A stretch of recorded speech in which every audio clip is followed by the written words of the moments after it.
Just a relaxing, beautiful and informative place to spend some time.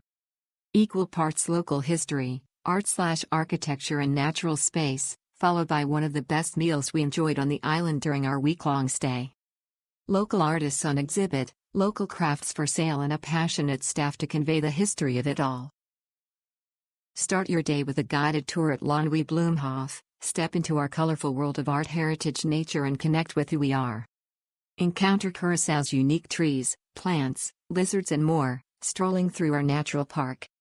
Up next is a visit to the studio of our late patron of the arts, Henriquez, whose legacy is well preserved in her frozen-in-time sculpture studio. More art is on display around the premises, at our current local contemporary art exhibition in the Landhuis, 1735, and in our inspiring cultural archive.